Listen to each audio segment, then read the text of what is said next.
Hello and good day. Welcome to the first installment, the first official installment of Man2Man. And I want to thank those of you that watched the last video. I see that some of y'all did share it with some people. And that's great. I don't mind. You know what, man? Because check it out. Check it out. This is really real what I'm about to say, that we're all here to make a difference. And as I said in the last video, the invite, that it takes an awakened man to awaken a man, and so there's something on the inside of each and every one of us, even though we don't know who's watching this unless you shared the last video with someone.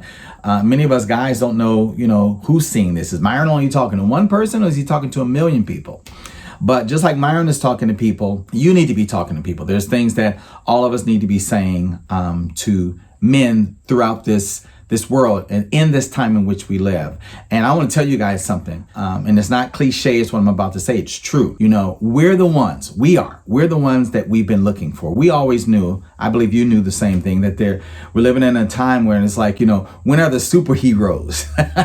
When are the superheroes, going to show up, dun, dun, dun, and begin to make a difference? But I wish I could give that gift to all my fans. You have the freedom to pull that superstar out of yourself that you were born to be. We are all born superstars. Well, we all are the superheroes that we've been waiting for. The world is not going to become a better place, and your life and my life is not going to become a better place until we show up in our individual lives the way that we need to. We've shown up, but right now we're living our lives as like the Clark Kent version of ourselves. Remember Superman? Batman, all the superheroes had a version of themselves that fit in with what everybody else was doing. They went to work like everybody else. They had cars and houses like everybody else. They had a circle of friends like everybody else. But in the time of danger, in the time of, world catastrophe, in the time of, things really spinning out of control, the same person showed up in a different form.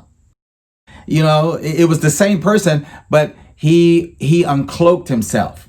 He stepped out of Clark Kent. He stepped out of Bruce, what was his name? Bruce, oh, you're saying it. I'm sorry that I can't remember. Bruce Wayne. Thank you. I heard you. They stepped out of one version of themselves, and I believe that they stepped into the true version of themselves. And I want to say to you is that, there's times that we need to be the other version of ourselves, the version of ourselves that everybody's comfortable with. You know what I'm saying? The version of you that pays your bills and pays your taxes and, is being what earthly people are comfortable with you being. But here's what I really want to get to. And that is, there's got to come the time within yourself that you realize that there's something great on the inside of me. That's what my last video by way of invite to you was all about, is that you got to recognize, stop thinking of yourself as just, I'm just this dude. I'm just this version of me. I'm this Clark Kent version of me. I know you don't call yourself Clark Kent and Bruce Wayne, but you think of yourself a certain way. You may think of yourself like, man, ain't nothing special about me. I hear what Myron is saying, but come on, dude. What's this book Myron reading? I want to see it, because obviously Myron don't know the truth about me. Maybe I know the contrary. Maybe I do know the truth about you. Maybe I'm trying to wake you up to say, yo, man, come on, dude. There's a Superman in you. All right. There's a superpower in you, which you really are.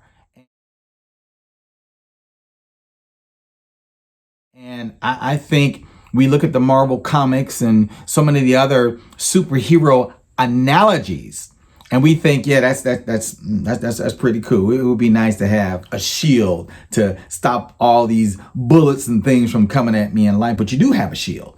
It would be nice to have supersonic speed to where I can just, fly through the world at the speed of light. You do have that power. You've got aspects about yourself. I know that may be kind of hard to get your mind around, but check this out.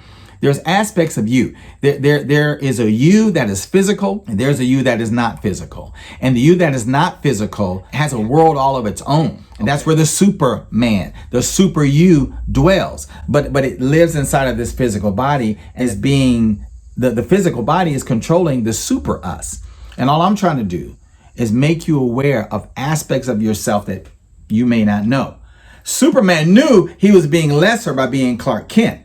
We're being the super dynamic, awesome, great But we don't realize that there's a greater version of ourselves. And that's where this whole thing called you, for many of us, is a mystery, because we just don't know that it exists. So I'm not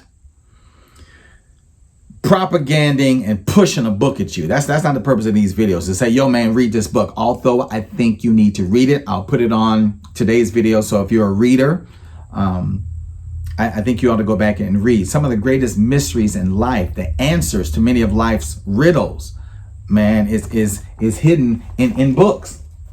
You know, but we don't pick up books, many of us. We just think, you know, whatever it's going to be is going to be. And that's not the case. That's the biggest lie you've ever told yourself, or the second biggest lie. Because the first biggest lie you told yourself is that you don't realize that there's something great on the inside of you that's not human, that it is a universal spiritual essence. And I'm not advocating religion here. I'm not saying go to the Baptist church or go to the mosque or go to the temple or go to the synagogue. I'm not talking about, I'm saying go to yourself. Because there's something in you that you may not be aware of. There's something in you you've been carrying around your whole life. And I'm going to talk about it here today, because you got to start thinking about yourself in a little different way. I'm going to read something to you. It's from chapter 8. And he says some things in chapter 8 is a sentence I'm going to read to you.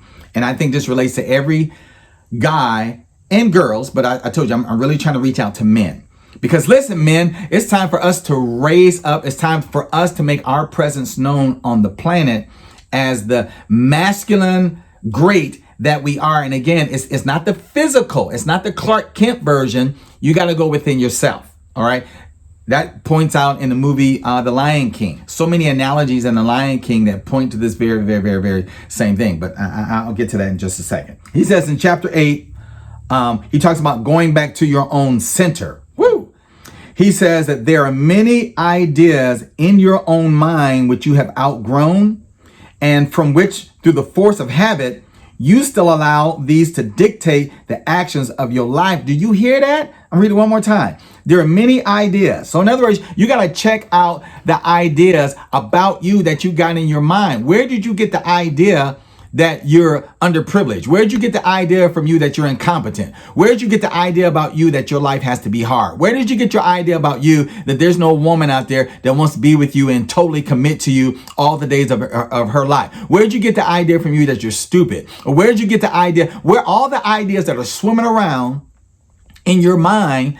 Man, listen, you got to start to question the hell out of them things, because that is what's running many of our lives. You know, whatever we think about ourselves, become ourselves. Okay. And if you think nobody wants to listen to you, or nobody pays you any attention, or that you're only always going to make, you know, $30,000 a year. I was stuck in that for many years. I'm going to tell you my story on the next video, because you need to know that Myron is not on here, you know, saying I'm better than anybody. Myron is on here because Myron is saying, listen, man, I have experienced the Clark Kent version of me that held me captive to mediocrity and fear for a lot of years, man, because I wasn't willing to think different about myself until I started picking up books, and books started making me think about, well, what are you thinking about yourself? So what my man is saying right here, and again, I'll post this book online if you want to go see that this is real stuff. He says that there's many ideas in your mind which you have outgrown.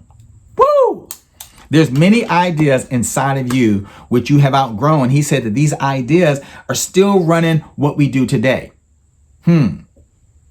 So my first thought to you, my first presentation to you here today would be, you got to ask yourself, what do I really think about myself? In other words, for me, this is what I did.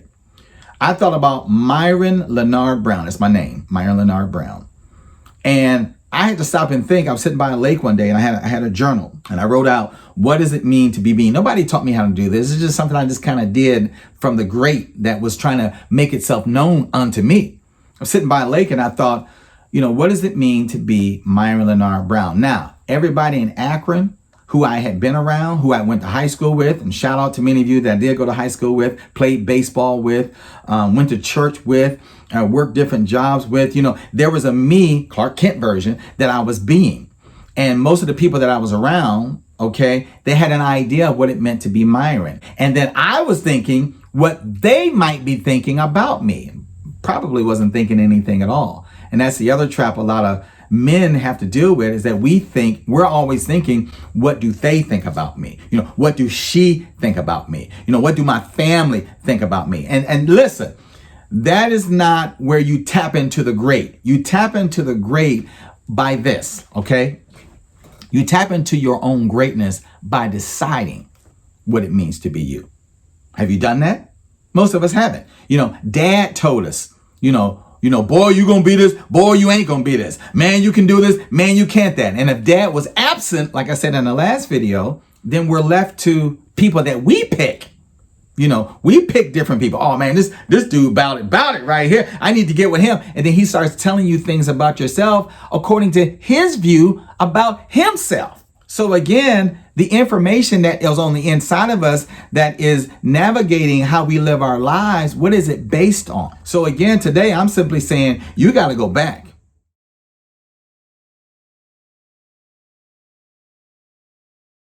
You got to go back to a lot of those thoughts about yourself. And like I said, how I had to unravel thoughts about me, you got to start unraveling. Is this true about me? Is what I'm thinking about myself true? And if not, I need to discard that thought. I need to let it go. I don't care if I've built a reputation in my life of being this, that's got to go. Because if that's not bringing out the Superman in me, the super Myron in me, the super you in you, then I'm telling you, man, you got to let it go. I got to.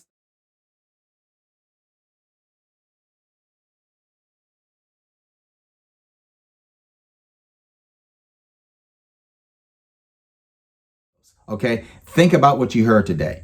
All right, don't think about what other fellas might be thinking about this. I promise you, everybody's thinking right now. What does it mean to be you?